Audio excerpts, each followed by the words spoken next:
kalau di mana ya? Kalau di kawasan industri gitu misalnya yang perlu banyak pemakaian energi, tapi PLN nggak bisa supply. Nah mereka tuh harus berkewajiban mereka berkewajiban harus menyediakan listrik untuk pabrik-pabrik yang ada di lokasi estate-nya gitu. Nah itu mereka harus bisa bikin. Kemudian ada banyak macam. Ini ada yang portable juga ya, ada yang kayak diesel gitu, kayak kita bilangnya genset ya. Itu kan sebenarnya pembangkit listrik juga gitu. Nah ini yang datang dari luar. Kalau misalnya ini diibaratkan dari rumah kita, yang kita akan bicarakan ini adalah yang terpasang di atas atap kita sendiri. Dan itu yang kalau misalnya kita kelebihan memproduksinya, itu bisa sebenarnya dikembalikan lagi ke listrik, ke jaringan listriknya gitu. Jadi kalau dilihat di sini di Indonesia, sumber dari PLN itu sebenarnya pembangkit listriknya itu sumbernya dari fossil based fuel. Jadi sumber yang berbasis dari fosil yang CO2-nya sangat tinggi. Kalau dilihat tadi saya sempat googling sebentar, ini yang paling update 2022 itu tahun 2022 itu kita masih sekitar 70% lagi berasal dari batu bara yang CO2-nya tuh paling besar gitu. Nah, ini bukan salahnya Indonesia ya kenapa pakai batu bara paling besar, karena kalau ini kecil banget, tapi ini besarnya blok-blok ini adalah besaran harganya per satu energy unit. Jadi coal itu, batu bara itu paling murah sekarang, karena kita memang punya, Indonesia tuh kaya banget gitu dengan batu bara. Jadi ya sumber kita tuh masih melimpah ruah untuk batu bara, jadi harganya masih murah. Tapi kalau dilihat dari satu sisi lagi, CO2-nya kan tinggi ya, jadi kita harus mengalihkan ini, komposisi terbesar 70% itu harus dialihkan ke another abundant sources, dari sumber yang tetap berlimpah ruah, yang hijau, yang ramah lingkungan. Kalau negara kita kan letaknya di ekuator ya, dan hampir sepanjang tahun kita tuh panas, dan hampir sepanjang tahun kita punya matahari, dan itu yang kita harus manfaatkan gitu. Ini contoh ya, dengan cepat bagaimana kaitannya CO2 emission dengan cara semua negara membuat atau membangkitkan listrik. Jadi kalau South Africa ini walaupun dia negaranya paling panas ya sebenarnya di Afrika itu, tapi dia CO2-nya masih paling tinggi gitu, karena dia masih dari oil ya, dari minyak gitu, batu bara dan macam-macam ya. Indonesia tuh kelima terbesar CO2-nya berdasarkan dari cara kita menghasilkan listrik. Ini kalau nggak salah ini data tahun 2016. Tapi kalau dilihat tuh negara-negara Eropa itu listriknya tuh sudah semakin kecil emissionnya per unit, persatuan unit. Jadi artinya apa? Semakin kecil CO2-nya, berarti dia sumbernya semakin berasal dari energi terbarukan, gitu. Entah dari kayak Norway itu tuh banyak kan dari hydro, karena negaranya tuh sebenarnya hampir sama kayak kita, kepulauan, dan mereka banyak celuk-celuknya gitu, yang bisa tenaga anginnya tuh besar ya, karena kan berupa celuk itu kan anginnya lebih besar ya ininya. Jadi itu renewable energy teknologinya tuh sangat dikembangkan untuk mengharvest atau memanen itu listrik untuk keperluan negaranya. Dan ini kenapa negara-negara di Eropa itu banyak juga yang sudah emisi CO2-nya dari listrik itu kecil, karena mereka udah punya smart grid. Artinya apa? Jadi kalau listrik yang dihasilkan di Norway atau di Sweden itu mereka sangat ini ya, berbasis air, berbasis angin, itu bisa di-connect di grid, itu nanti negara-negara sekelilingnya tuh sudah bisa menikmati juga gitu. Jadi kalau misalnya supply dengan negara yang sudah tercukupi, mereka bisa ambil dari negara-negara lainnya yang punya energi terbarukan lebih besar. Jadi itu kaitannya dengan pembangkit listrik dengan emisi CO2. Nah, jadi yang saya hari ini ingin ceritakan teman-teman adalah yang solar rooftop yang kita pasang di atas atap kita ya. Jadi itu komponennya sebenarnya sederhana gitu. Jadi ada atap, ada solar panel, terus ada kita namanya inverter. Jadi dia yang mengubah arus listrik yang satu arah. Aku bukannya electrical engineer, jadi kalau istilah tekniknya salah maafkan ya. Tapi yang arus DC ke AC supaya kita bisa memakainya langsung sebagai listrik yang bisa dipakai gitu. Nah, itu kalau misalnya memungkinkan kita bisa balikin lagi ke grid, ke jaringan listriknya. Tapi kalau misalnya pembangkit listrik ini yang di atas atap itu tidak cukup, kita masih tetap bisa dapat dari PLN, dari jaringan yang kita punya langganan gitu ya. Jadi komponennya itu sebenarnya cuma sederhana aja, 1, 2, 3, 4, 1, 2, 3 yang di kita ya, yang kita punya install di kita. Mungkin ini meter juga deh, sorry, ada 1, 2, 3, 4. Tapi nanti saya akan jelaskan sedikit tentang teknis. Tapi ini komponen ini yang harus kita jaga supaya jaringan sistemnya itu efisien dan bagus ya, karena ini kan sistem ini bisa dipakai selama 25 tahun. Life age-nya tuh sekitar 20 sampai 25 tahun. Jadi teman-teman tuh sebenarnya kalau punya solar panel, punya listrik gratis selama 25 tahun. 20 sampai 25 tahun tergantung dari kabelnya, tergantung dari listriknya, tergantung dari komposisi layout-nya dan macam-macam ya. Ya, jadi ini secara teknis ini cuma sebenarnya sederhana sekali gitu. Yang perlu diperhatikan yang di luar rumah itu adalah lintasan matahari. Jadi kalau disesuaikan atap rumah kita ya, kalau misalnya menghadap ke selatan, ini diambil dari negara barat. Ini mungkin yang lintasan matahari seperti ini. Jadi kalau di Indonesia harus disesuaikan lagi. Tapi pada prinsipnya kita harus melihat lintasan matahari, di mana si solar panel terekspos terhadap sinar mataharinya secara terus-menerus. Jadi kalau misalnya mataharinya kayak begini, tapi masang solar panelnya di sebelah sini, gitu, jadi dia tuh nggak bakal kedapetan kalau misalnya dia pagi-pagi atau dia kalau lagi malam, kalau dia sore ini nih dia nggak bakal dapat matahari, cuma dapat matahari dari pagi aja, gitu. Kurang lebih begitu ya prinsipnya. Jadi orientasi matahari sangat penting. Jadi kemudian yang ini banyak informasi, sorry saya nggak sempat filter, tapi yang diperlukan adalah tempat untuk memasang inverternya di mana, di dinding gitu. Kemudian ada si solar panel itu harus dibersihkan. Jadi solar panel ini sangat sensitif terhadap debu atau kotoran. Jadi kalau misalnya 5% aja ketutupan debu atau ketutupan pohon kering atau daun kering, itu performanya bisa berkurang kurang lebih 20 sampai 50% tergantung ininya ya, tergantung kualitas yang mengotorinya gitu. Jadi itu perlu diperhatikan. Jadi kalau pasang solar panel itu jangan sampai ada ketutupan pohon, jangan sayang sama panelnya, jadi dikasih shelter gitu. Dan ini tergantung kalau misalnya di daerah yang kering berdebu, dan ini mesti sering banyak dibersihkan juga. Ini ada software. Ada software yang dipakai untuk membuat sistemnya itu dibuat optimal. Tapi yang dilihat di sini adalah, saya tidak menjelaskan detail ya, tapi maksudnya yang dilihat di sini adalah, jadi kalau negara yang di ekuator seperti kita, atau kota-kota yang di ekuator seperti Balikpapan, Pontianak, seperti dibandingkan dengan misalnya Sulawesi Utara gitu, itu nanti radiannya atau kualitas atau kuantitas sinar mataharinya tuh bisa berbeda. Dan ini jadi disimulasi dalam tools itu supaya bisa menghasilkan ini nih, seberapa banyak sih dari sistem itu yang bisa menghasilkan listrik gitu sistemnya itu.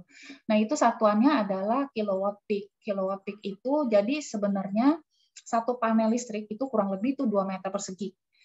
Itu nggak ada ukuran lain, itu ukuran standar, mau merek apapun pasti cuma 2 meter persegi, 1 kali 2. Kemudian satu panel itu kurang lebih bisa menghasilkan 200 watt. 200 watt itu berapa banyak sih? Bisa menghasilkan listrik berapa banyak? Jadi kalau mesti dikaliin 365 hari dikali kurang lebih 1 hari itu bisa menghasilkan 4 sampai 5 jam.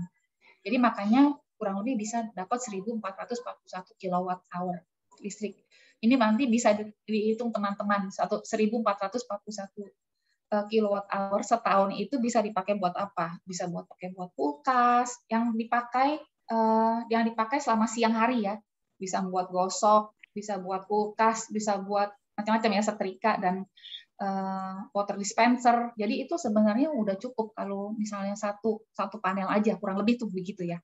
Dan satu lagi sifatnya panel listrik itu secara setiap tahun ya seperti barang elektronik lainnya ya pasti akan ada degradasi penurunan kinerjanya. Jadi itu kurang lebih selama 10 tahun itu dia akan menurun sekitar 10%. Gitu. Makanya dia life age-nya cuma 20 tahun sampai 25 tahun. Gitu. Kurang lebih gitu. Nah, ini agak teknikal tapi ini prinsip yang penting. Dan ini jadi kalau teman-teman lihat ini dari jam 4 pagi ya sampai jam 10 malam. Jadi kalau kita lihat biasanya ini kalau konsumsi komersial ya, kita pemakaiannya seperti gini. Kita kan masih tidur ya sampai jam 7, listriknya masih kecil lah, kurang lebih minimal gitu. Kemudian kalau orang udah kerja ini untuk bangunan komersial itu makin lama listriknya makin banyak ya, makin naik. Terus kemudian ada istirahat siang, kita matiin sedikit, terus naik lagi, terus nanti turun lagi. Jadi yang ini adalah pemakaian listrik. Kalau misalnya dilihat dari produksi listrik dari pembangkit listrik yang kita pasang di atap, itu seperti ini kurvanya. Jadi pagi-pagi makin lama makin panas terus gitu ya, makin lama makin banyak kan listrik yang dihasilkan, gitu kan. Jadi di sini ada pertemuan. Jadi daerah-daerah yang bisa di-cover sama si listrik dari pembangkit listrik ini gitu. Tapi ada area-area yang nggak bisa di-cover sama si pembangkit listriknya tadi kan. Nah, ini yang kita harus tetap langganan dari PLN supaya ini pada saat jam segini, jam 10 sampai 11 nggak mati lampu karena ketersediaan listriknya kurang. Tapi kalau saat malam siang, kita kan pemakaian listriknya kan berkurang. Tapi itu lagi pada puncak-puncaknya si sistem itu bisa menghasilkan banyak sekali. Nah, ini kita ada surplus, ada kelebihan. Nah, ini yang bisa kita sebenarnya bagikan lagi, entah itu ke jaringan listriknya kita kembalikan, atau kita bisa kita kalau misalnya ada, bayangkan ya kalau aki kita tuh bisa disetrum oleh solar electricity yang dapat dari atap itu. Nah, itu kita bisa simpan di aki gitu. Nah, ini bisa jadi ini kalau bisa disimpan di aki, artinya pada malam hari kita nggak punya sinar matahari ini, kita kan tetap pakai listrik nih. Nah, sinarnya yang ini yang kita dapat dari sini kita bisa kita pakai di sini. Jadi kurang lebih gitu ininya kinerja produksi. Jadi yang sini yang penting itu adalah pada saat produksi itu harus ada konsumsi langsung. Karena kita tidak bisa menyimpan sinar listrik dari sistem yang kita pasang di atap. Gitu. Jadi ini semuanya direct consumption ya. Jadi langsung nggak disimpan lagi tapi langsung dipakai. Gitu ya, kurang lebih kayak gitu teman-teman. Jadi jadi kesimpulannya di sini adalah kita tetap harus ada backup listrik dari PLN. Yang kedua, kalau bisa memungkinkan kita bisa menyimpan energy storage atau baterai, kita bilangnya baterai gitu.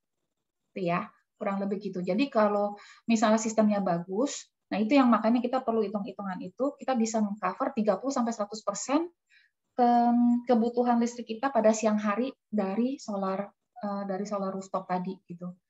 Kalau misalnya kita nggak bisa nyimpen, berarti ini kita buang. Jadi ini adalah loss dari sistem itu. Gitu ya. Jadi dia tetap ngasilin, tapi kita nggak bisa makan, istilahnya gitu. Kemudian macam-macam ini teman-teman. Jadi tadi kan saya bilang ada bermacam-macam sumber listrik yang kita bisa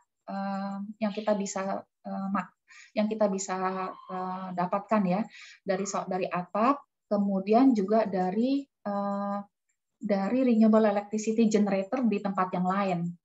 Nah, ini jadi seperti gini, teman-teman. Ini kebetulan saya pernah pengalaman di Singapura ya. Jadi ini bangunan komersial 9 lantai, dia atapnya kecil. Jadi artinya pembangkit listrik atau solar rooftop-nya tuh juga kecil kapasitasnya. Tapi karena kebutuhannya besar untuk 9 lantai, jadi dia butuh nih di solar electricity atau solar rooftop di tempat-tempat lain atau di bangunan-bangunan lain.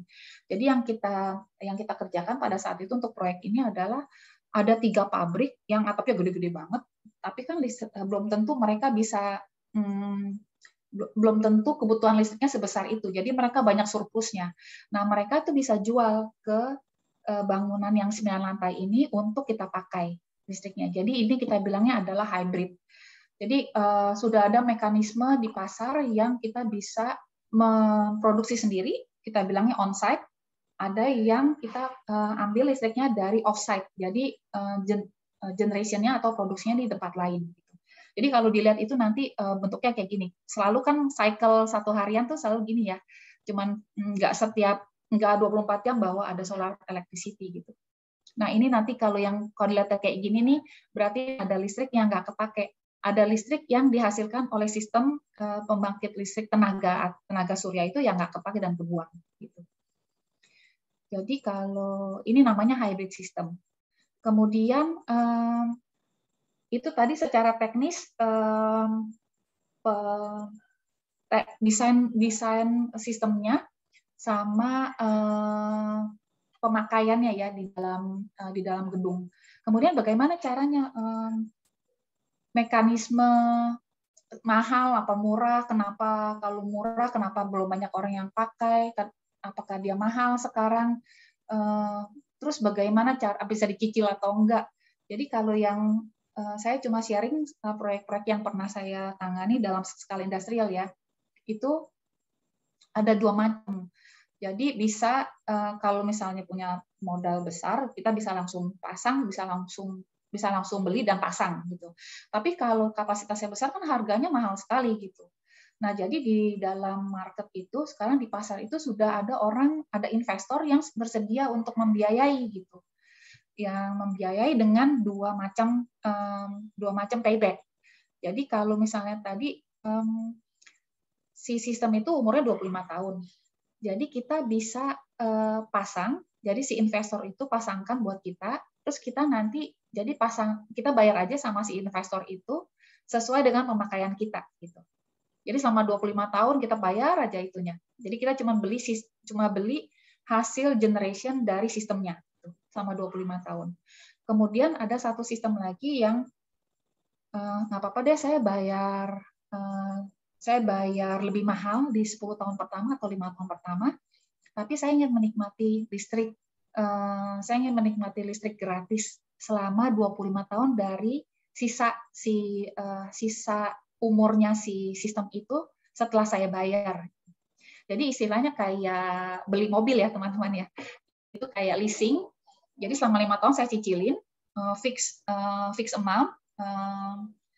Kemudian jadi selama 20 tahun saya dapat listriknya aja bebas gitu gratis. Dan itu jadi mesti hitung-hitungannya mesti jelas supaya itu benar-benar listriknya atau harganya at the end of the day itu memang lebih murah gitu. Jadi yang mesti kita lihat adalah seberapa besar sih sistemnya yang perlu kita pakai supaya nggak banyak-banyak kebuang itu tadi ya. Sama ini.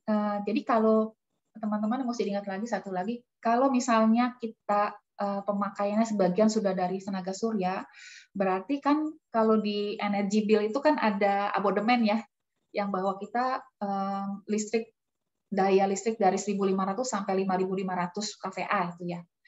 Nah itu kalau misalnya kita 30% sudah dapat dari tenaga surya secara teratur, berarti kita bisa turunin daya kita. Nah, itu ada penurunan, ada biaya, ada keuntungan lagi dari situ. Kurang lebih gitu ya, teman-teman. Mudah-mudahan bisa mengerti. Kalau enggak, ntar kita bisa tanya jawab. Nah, kalau di Indonesia itu juga sistemnya sudah untuk tarif yang bisa kita ekspor ke jaringan itu sudah dihargai. Jadi kalau ini dibandingin dengan UK ya.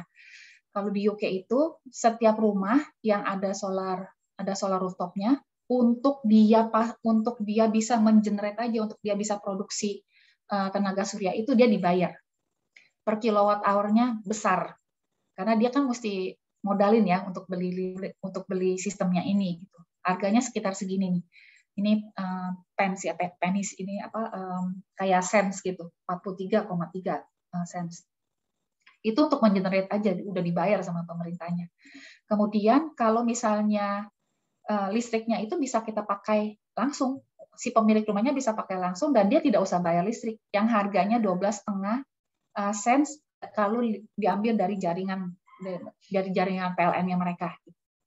Kalau mereka punya kelebihan surplus, terus mereka mau ekspor ke grid, ke jaringan, itu dibayar lagi 3,1. Gitu. Jadi kalau misalnya mereka pakai langsung dari sistem yang mereka pasang, terus mereka punya surplus, mereka dapat segini nih, 55,8. Jadi sekitar jadi masih ada 10% lagi keuntungan dari modalnya dia untuk masang solar rooftop gitu. Kalau mereka nggak pakai, jadi kan cuma kurang ini ya, itu masih ada, paling nggak tuh udah balik modal untuk supaya mereka beli sistem. Jadi artinya pemerintah itu sangat berharap bahwa orang mau membantu membuat atau memasang sistem itu supaya membantu produksi si listriknya untuk keperluan masing-masing, untuk kebutuhan masing-masing. Kenapa? Karena mereka punya komitmen untuk renewable electricity yang ada di negara mereka gitu. Nah, kalau di Indonesia ini belum ada, pemerintah tidak akan membayar bila kita masang sistemnya itu atas biaya kita sendiri. Electricity ini memang kita nggak usah bayar, tapi ini untuk ekspor ini sudah dimungkinkan dan ini lumayan ya dibayar, mungkin nggak sesuai dengan harga yang kita bayar dari misal kalau di UK kan sekitar 12,5 cents ya, kalau di kita kan 1.500 atau 1.600. Nah itu nggak, jadi harganya tuh kalau misalnya kita beli dari PLN listriknya 1.000, berarti pemerintah bisa membalikan ke kita, bayar ke kita sekitar 650 perak per kilowatt hour-nya. Kurang lebih gitu. Jadi di Indonesia itu sudah memungkinkan. Jadi kalau teman-teman punya uang berlebih dan mau invest di solar rooftop, saya akan sangat-sangat menganjurkan untuk mulai seperti ini. Jadi ini singkatnya, ini summary. Jadi sebenarnya kalau untuk komersial, jadi ini sudah ada mekanisme di pasar yang tadi saya bilang ada investor yang sudah bersedia memberikan modalnya, menanamkan modalnya untuk memasang si sistem solar rooftopnya. Kemudian si developer ini, kita bilangnya developer, ini semacam agent gitu, dia akan mencarikan kontraktor yang bisa memasang kebutuhannya si sistem itu di bangunan tertentu gitu. Jadi kalau secara teknikal, tadi yang saya bilang ya, sistem itu tergantung dari desainnya, jadi layoutnya si solar panelnya, dari kualitas kabelnya, dari maintenance-nya, bersihnya. Nah itu secara teknikal itu yang perlu diperhatikan. Kemudian dari cost saving-nya dilihat apakah jadinya kalau sistem itu dipasang, harganya apakah lebih murah secara kilowatt hour dari harga listrik yang kita dapat dari jaringan. Kalau misalnya dari PLN kita bayar listriknya 1.500, mesti dihitung. Jadi kalau dari sistem itu harga listrik kita per kilowatt hour lebih murah dari 1.500 atau lebih mahal dari 1.500. Jadi hitungan cepat aja. Kalau misalnya lebih mahal dari 1.500 berarti itu kita masih lebih untung pakai PLN gitu. Nah ini kalau misalnya dalam rumah tangga mungkin nggak usah mikir ya teman-teman, nggak usah mikirin cost saving karena itu udah pasti saving. Tapi kalau misalnya ada yang punya pabrik, ada punya tempat usaha yang atapnya besar, nah ini dua hal ini yang mesti diperlukan, yang mesti diperhatikan gitu. Nah ujung-ujungnya jadi kalau misalnya nanti kita mesti bikin kontrak sama si investor, nah itu yang mesti diperhatikan itu adalah ini. kapasitas besarnya si sistem itu untuk bisa memproduksi listriknya, berapa banyak, berapa besar, berapa persen yang kebutuhan listrik kita yang bisa digantikan oleh solar itu tadi, solar electricity, sama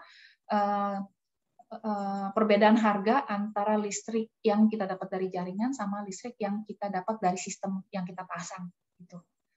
Dan kalau misalnya teman-teman punya pabrik ya, punya pabrik atau punya gedung yang besar, dan sebelahnya itu ada pabrik yang perlu listrik besar. Jadi teman-teman mungkin bisa menyewakan atap bangunan milik teman-teman untuk disewakan sebagai pembangkit listrik juga bisa kayak gitu. Karena modal utamanya adalah punya atap sebenarnya gitu kan. Karena namanya juga solar rooftop, yang punya atap yang punya modal gitu. Jadi itu harus dihargai juga gitu. Jadi banyak mekanisme yang yang memungkinkan kita untuk sebenarnya memungkinkan untuk memakai listrik yang terbarukan gitu dari tenaga surya. Kurang lebih gitu. Nah, ini tadi saya janji ada kaitannya ya dengan green building, sertifikasi green building atau bangunan yang ramah lingkungan. Jadi ini kalau ada sertifikasi green building dari Amerika namanya LEED itu, LEED. Mereka tuh ada kelas-kelas si green building tuh ada yang kelasnya dari basic, terus gold, dari basic, silver, gold, sampai platinum. Nah, kemarin ini saya kebetulan berkesempatan ikut terlibat dari proyek ini. Jadi kita bikin pabrik baru, kita punya kesempatan untuk memasang solar rooftop, terus kita apply terhadap sertifikasi green building-nya. Jadi energi itu kalau dari solar rooftop itu dikasih angka 14 poin dari 100 poin. Artinya kalau gold itu tadi ketentuan nilainya minimalnya 60, kemudian untuk jadi platinum 75 gitu ya. Jadi kita bisa menaikkan rating tadi dari gold sampai ke platinum gitu. Kebetulan ini kalau nggak salah gold itu dari 60 sampai di bawah 80. Kemudian platinum tuh 80. Kalau nggak salah tuh kita udah tanpa tanpa solar rooftop itu kita sudah dapat sekitar 70 gitu. Jadi kurang 10 lagi supaya bisa dapat platinum. Karena kita pasang solar rooftop itu, makanya kita bisa jadi platinum. Jadi istilahnya green building-nya itu kelasnya udah kelas paling bagus gitu, platinum.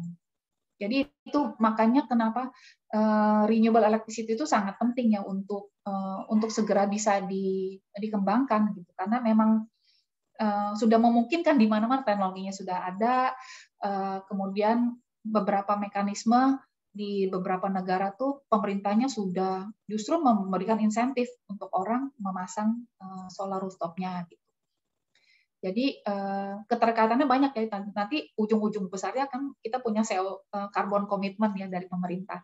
Nah itu akan membantu program pemerintah tadi dan kita mesti membantu pemerintah ya teman-teman untuk mengurangi ketergantungan terhadap pemakaian batu bara sebagai pembangkit listrik utama. Gitu aja sih Pak Dodi, sharing dari saya. Mudah-mudahan bisa membantu menjelaskan. Oke, baik Bu Devina, terima kasih banyak. Terima kasih untuk penjelasannya mengenai solar rooftop ini. Bisa ditutup dulu sebentar, Bu? Barangkali kita bisa tanya jawab ya untuk PowerPoint-nya. Gimana tuh PowerPoint ini tutupnya? Oke, ya. Saya tutup ya. Ya, tutup aja deh. Oke, baik. Nah, ini ada yang penasaran, Bu. Apalagi kalau misalnya mungkin dalam skala rumah tangga ya. Apalagi kita kalau tipe perumahan di Indonesia itu kan pasti semua punya atap nih. Kecuali mereka yang tinggal di apartemen ya. Umumnya kalau rumah perumahan kan mereka pasti punya aset atap. Itu kira-kira sudah ada cost analisisnya nggak, Bu? Misalnya kalau kita mau pakai ini investasinya berapa dibandingkan kalau kita misalnya pakai PLN selama tadi kan 20 tahun. Nah, itu ada nggak kayak analisa biayanya? Nah, itu saya yang nggak punya pengetahuannya Pak kalau di Indonesia. Oh Tapi gitu ya? kalau misalnya kalau kalau tapi untuk gedung komersial untuk di pabrik itu saya bisa sharing itu minimal savingnya itu 5% Pak dalam waktu 12 tahun. Oke. 5% itu besar ya kalau untuk tenaga listrik, kalau untuk yang biaya listriknya bermiliar-miliar itu 5% itu banyak, besar sekali teman-teman. Tapi kalau misalnya kita dalam konteks perumahan, bayangin aja, jadi kalau punya listrik gratis untuk siang. Oh, untuk siang ya. Untuk siang, karena kan direct consumption kan. Direct ya, jadi nggak ada baterai direct, ya. nggak ada baterai, itu belum ada baterai, karena teknologi baterai itu masih belum memungkinkan untuk jadi murah. Jadi masih mahal. Jadi makanya payback-nya jadi lama. Nah, itu makanya jadi sistemnya jadi mahal. Tapi bayangin aja kita punya listrik gratis untuk siang. Yang kulkas kita yang nggak pernah mati, atau misalnya ada UPS, atau macam-macam ya yang kita pakai, water dispenser. Oke, makasih Bu Devina. Ini ada pertanyaan di chat. Itu untuk biayanya untuk 1 unit solar rooftop itu berapa ya Bu? Ya tahu nggak? Kira-kira gambarannya. Itu sekitar 250 US dollar tuh berapa ya? 250 US dollar. Per kilowatt Per 2 kali hour. 1. Oh. Bukan per meter persegi ya kalau nggak salah. Sorry, per meter persegi. Berarti kalau 2 kali 1 berarti 500 Pak. 500 ya. 500 US dollar berarti sekirang lebih 6 juta ya. 6 juta. 6 Ya, juta. ya 6 sampai 7,5 juta ya sekitar itu. Iya. Tapi jangan lupa itu kan kalau skala besar ya. Kalau skala kecil berarti makin mahal gitu. Nah, aku nggak tahu seberapa mahalnya. Oh, oke. Itu sudah termasuk inverter Pak. Jadi termasuk satu sistem ya, bukannya untuk panelnya doang. Oh, itu udah satu inverter, satu sistem. Udah jadi sistemnya udah berjalan. Listrik AC gitu ya? Iya, listrik ya. Iya. Oke. Kalau 7,5 juta itu menghasilkan listrik berapa tadi Bu? Berarti 2 kali 1 tadi 100 berapa tadi? Sebentar. 2 kali 1 sekitar 200 2 kali 1 itu tadi contekannya sekitar 200 watt. 200 watt ya. 200 watt. Per belum dikali jam ya. Belum 200 watt aja. Jadi tinggal dikali jamnya aja. Mau seberapa banyak dipakainya kan. Oh, oke. Iya. Jadi kalau mendung ya berkurang. Tergantung cuaca juga kan. Oke, 200 watt itu ketika ini ya terpasang full ya. Peak dia. Jadi paling banyak, paling besar tuh dia bisa segitu. Oke. Baik, berarti tinggal dikalikan aja kebutuhan rumah itu berapa watt gitu ya. Makanya selama siang itu listrik gratis, Pak. Selama matahari bersinar, kalau sudah bersinar, listriknya gratis. Oke, baik. Baik, mungkin teman-teman ada lagi sahabat Prani Giling yang mau bertanya, mumpung ada Ibu Devina.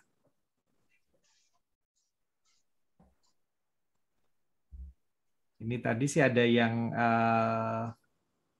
komen Bu dari Pak Johannes, kalau tidak salah inverternya yang mahal ya, terutama untuk yang watt besar begitu. Iya, betul inverternya itu. Tapi kan sekarang inverter sudah makin lama makin kecil. Jadi teknologinya juga sudah semakin baik ya inverter. Jadi nggak begitu mahal sih sebenarnya. Dan si solar rooftop itu juga semakin lama semakin canggih. Sudah harganya semakin murah dan kapasitas generation-nya tuh makin lama makin tinggi. Jadi kalau 2 kali 1 itu sama-sama 2 kali 1, dulu tuh cuma sekitar 250, 300, sekarang tuh udah sampai 2 kali lipatnya, sudah bisa 550 watt peak. Jadi maksudnya ke generation-nya itu udah bisa 2 kali lipat. Jadi makin lama makin efisien. Oke. Nah, juga ini ada yang tanya, apakah ini sudah tersedia juga di Indonesia? Apakah sudah ada juga terpasang misalnya di Jakarta? Sudah banyak Pak, banyak sekali. Sudah banyak Sudah sekali. banyak ya? Sudah banyak. Jadi kalau misalnya, kalau saya sih kalau sembari jalan gitu aja ya di sekitar rumah saya tuh ruko-ruko itu sudah banyak orang yang usahanya memang memasang ini solar rooftop ini karena memang tadi itu karena kita sudah bisa ekspor ke jaringan ya dibayar 650 perak loh. Oh iya ya, kita bisa ekspor ke PLN ya? Betul, betul, sudah bisa. Jadi Hmm. hanya PLN yang bisa gini. Jadi kalau teman-teman dapat dayanya atau dapat listriknya itu bukan dari PLN, belum bisa. Oh, oke. Kalau di perumahan yang bukan dapat listriknya dari PLN itu belum bisa ekspor. Jadi makanya mesti maunya kalau mau beli rumah mesti cari lagi yang supply dari PLN. Kalau mau masang itu ya solar rooftop. Oke. Karena kayak misalnya pabrik yang tempat saya kerja itu di kawasan industrinya punya pembangkit sendiri. Jadi kita tuh nggak bisa, jadi mereka tuh menghalangi kita untuk memasang solar rooftop itu justru. Karena kenapa? Karena mereka punya pembangkit kan. Punya pembangkit itu berarti mereka sudah kontrak dengan misalnya mereka generatornya itu dari gas. Mereka sudah punya kontrak yang jangka panjang dengan si gasnya. Jadi kalau semua orang punya pembangkit tenaga surya, berarti kontrak mereka akan berpengaruh dong. Jadi nanti, jadi mereka pasti akan kena penalti dari si supplier gasnya. Oke. Ya. Jadi agak jelimet. Jadi makanya kalau misalnya mau beli rumah, mendingan cari yang ada PLN-nya. Atau kalau mau beli pabrik, kalau mau buka tempat usaha, cari yang ada PLN-nya supaya kita bisa ekspor. Oke, baik. Terima kasih. Silakan teman-teman yang mau buka pabrik ya. Ya. Anda atau ada punya bangunan yang besar gitu, mau dipasang listrik atau mau dipasang solar rooftop, sudah bisa diekspor. Gitu. Jadi kita menambang ya, kita jadi generator ya Menambang, Bu ya. betul. Dan sekaligus itu membantu negara ya Pak untuk memenuhi komitmen itunya, renewable electricity-nya. Oke. Ya, bisa sih banyak. Ya Pak. Terus ini ada pertanyaan lagi. Ini tadi udah dijelaskan sebenarnya mengenai yang peaknya paling optimum dari jam berapa sampai jam berapa tadi Bu. Tadi sebenarnya sudah dijelaskan. Optimumnya, iya, matahari tengah hari itu ya, tergantung sih negara masing-masing ya. Jadi kalau makin dari jauh ekuator itu kan berarti dia bisa jam 10 atau bisa jam 2 peaknya. Tapi kalau misalnya kita di ekuator itu benar-benar di jam 12-nya gitu. Jadi tergantung masing-masing gitu. Tergantung lokasi dan sama ini teman-teman tadi orientasi si solar panelnya ngadep kemana gitu. Oke. Jadi secara teknis juga mempengaruhi kan itu. Secara teknis mempengaruhi. Jadi kalau memang bangunannya udah atapnya kan nggak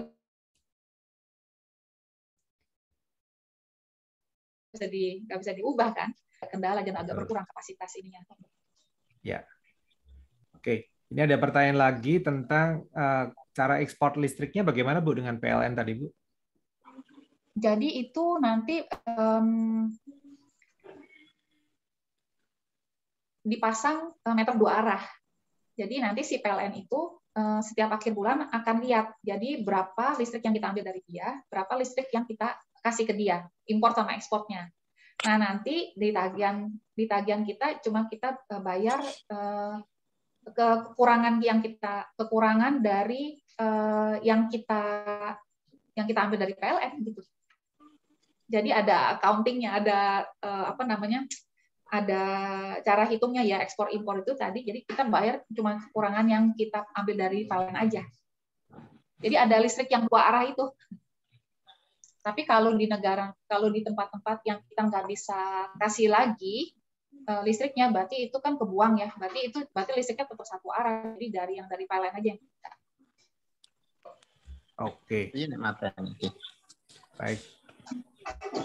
Ini tadi Pak Yohanes ada lagi nulis, ada teman yang membangun sistem ini dan rencananya jual listrik ke PLN, namun gagal karena tidak memenuhi kuota karena cuaca tidak mendukung. Oh, jadi mungkin dia jadi supplier PLN kali ya, mungkin ya. Dia jadi kalau misalnya gagal tidak memenuhi kuota, berarti mungkin dia dipakai sendiri aja udah nggak ada sisa gitu. Oh, nggak ada sisa. Oke. Atau yang mungkin PLN punya minimum yang bisa diekspor ke dia ya. Karena kalau enggak kan kecil-kecil tuh nanti jadi mengganggu sebenarnya kan. Yang dikasih ke dia tuh kecil-kecil doang gitu. Kayak disentil gitu. Gimana ya, Oh, enggak. oke. Iya kan cuma Ya, sedikit ya. doang. Jadi ya mungkin ada minimum itunya, nanti kurang tahu kalau di Indonesia gimana ininya. Jadi atau karena cuaca tidak mendukung, mungkin itu tadi Pak, orientasi si si panel listriknya itu terhadap lintasan mataharinya gitu. Jadi mungkin tidak optimal atau ada Ya, pohon, ada macam-macam ya. ya, ya, ya. Kalau yang tadi sih cuacanya, Bu. Yang cuacanya tidak mendukung, jadi mungkin apa namanya, mataharinya itu kurang ya. Makanya jangan lagi musim hujan. Kita lagi musim panas, dicoba lagi. Oke ya. Makanya kalau tapi pas musim hujan benar-benar ya berarti kita memang nggak bisa lepas dari PLN kan, tetap tadi apalagi apa namanya, PLN tetap jalan, hanya ini kita apa namanya untuk memenuhi kebutuhan listrik siang hari ya. Oke. Baik, apakah masih ada lagi pertanyaan dari teman-teman? Lah mungkin kalau ini Bu Devina ada kapan-kapan ada cost analisis tentang kalau Ya, diaplikasikan di Indonesia, misalnya untuk kebutuhan rumah ya. tangga dengan rumah Boleh, misalnya Pak. biasanya sehari dia punya misalnya 3.000 kilowatt atau 5.000 kilowatt gitu. Masih. Itu kira-kira perbandingannya bagaimana dengan kalau mengaplikasikan Iya. sistem rooftop ini, Bu? Saya janji dengan Bapak nanti saya cariin temen Ya. yang memang kerjaannya untuk install ini ya, solar rooftop ya. Oke. Nanti biar analisa biayanya, teknisnya tuh nanti bisa dijelaskan dengan lebih baik dengan kondisi di Indonesia. Ya. Nggak perlu. Ini saya ada pertanyaan dari Bu Heni ya. Perlu sosialisasi ke warga, benar Bu. Ini perlu. Jadi kalau orang yang sudah berkecimpung di industri pembangkit listrik memang sudah tahu sih Bu. Dan memang kalau pabrik-pabrik atau badan usaha itu mesti ada tahu. Kalau nggak tahu elektro, kayak saya juga nggak tahu elektro, tapi pada dasarnya kan kita sebagai pemakai kita tahu mekanisme bagaimana cara installnya, siapa yang mesti dihubungi, dan keuntungannya apa buat kita gitu secara biaya. Ya. Oke. Iya. Terima kasih. Saya bantu soal biayanya tuh. Oh, Pak Ucok. Nah, Pak Ucok. Terima kasih, Pak. Gimana Pak Ucok? Ya, misalkan kita pasang 3.000 watt ya, 3.300. Panel suryanya aja sekitar 1 juta per 100 watt. Jadi kalau 3.300 itu panel suryanya 33 juta. Dengan perlengkapan, inverter, dengan segala macam, udah jalan ya Pak? Bisa 2 kali lipat lebih, dengan instalasi dan lain-lain bisa 2 kali lipat lebih. Katakanlah 80 juta. Nah, secara teori 25 tahun, tapi berdasarkan beberapa masukan sana sini hanya berani ngitung 8 tahun itu. 8 tahun umur ekonomisnya. Jadi kalau 8 tahun dengan 80 juta, berarti kan setahun 10 juta ya.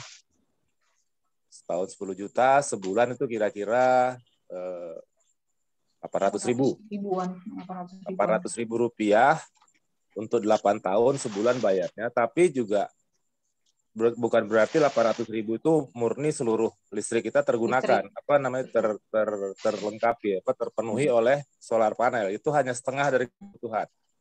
Nah, kalau tadi dibilang 3.300 watt, itu adalah watt peak. Watt peak itu adalah pada saat matahari tegak lurus terhadap solar panel itu dengan intensitas maksimal. Nah, pada saat itu dia bisa dapat 3.300. Tapi begitu bergeser mataharinya kurang. Jadi bisa dibilang penggunaan PLN masih jauh lebih banyak dibanding penggunaan solar panel. Jadi biayanya itu bisa sampai 2 kali lipatnya lagi, bisa 1,6, 1,7 atau 2 juta. Nah, berdasarkan beberapa perhitungan teman-teman saya yang sudah menggunakan, untuk di Indonesia pada saat ini memang lebih mahal dibandingkan dengan PLN. PLN itu masih jauh lebih murah dibanding dengan panel surya ini. Belum lagi tetap aja harus ada pemeliharaan ya. Belum tentu dia 8 tahun itu dianggap tidak ada kerusakan, tapi setelah itu akan ada saja masalahnya karena ada arus listrik, ada panas, ada dan lain-lain. Nah, itu kira-kira gambaran ekonominya, Mbak Devina, Pak Dodi. Terima kasih. Oke. Makasih Pak Ucok. Makasih Pak Ucok. Jadi Ya. kalau rule of thumb-nya tuh pemakaian siang tuh dari pemakaian listrik kita sebulan tuh sekitar 30 sampai 50. Dia tergantung malamnya atau gimana ya. Tapi 30 sampai 50. Jadi kalau kata Pak Ucok tadi yang bisa di-cover 50% tuh ya udah paling banyak, Pak. Jadi kalau misal tadi kalau biaya listriknya 1 bulan 1,6, berarti tadi yang 800.000 tuh dari si PLTS tadi, dari solar rooftop tadi. Oke. Ya. Oke, baik. Terima kasih Bu Devina untuk penjelasannya tentang teknologi masa depan tentang solar rooftop ini. Ya mudah-mudahan sih nanti akan teknologinya lebih canggih, artinya lebih durability-nya itu lebih baik, ya kan? Hingga nanti cost efisiensinya juga baik juga, termasuk bisa memanen energi matahari yang lebih besar. Sehingga mestinya kalau artinya kalau secara cost efisiensinya bagus itu mestinya banyak orang akan lebih mudah mengadaptasinya. Tapi sama satu lagi teknologi yang dipantau itu teknologi energy storage ya yang aki tadi supaya bisa dipakai buat benar ya. Oke. Benar ya. Namanya energy storage ya, Pak. Ya, bukan aki sih energy storage. Baterai ya. Baterai ya. Baterainya. Dan ini malah kalau di Cina lebih hebat ngomong sedikit, malah mereka akan memanen langsung dari matahari yang di luar angkasa begitu. Jadi bikin solar tapi di luar angkasa. Ya, nggak tahu. Baik, terima kasih. Semoga ini menginspirasi kita. Paling tidak ini bagi Anda yang memiliki komitmen tinggi untuk mengurangi jejak karbon, ya, untuk mengurangi ketergantungan Anda pada minyak bahan bakar minyak bumi dan sebagainya ya tadi yang mengakibatkan karbon. Kita bisa memulai atau bisa menjadi pionir dalam hal ini. Memang untuk saat ini secara cost efisiensinya belum baik, tapi barangkali semoga ke depan ini bisa lebih cost friendly.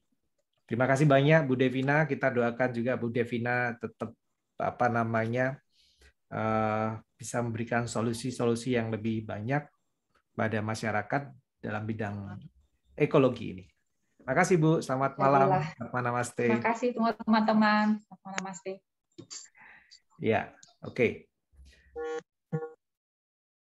Nah, berikutnya teman-teman.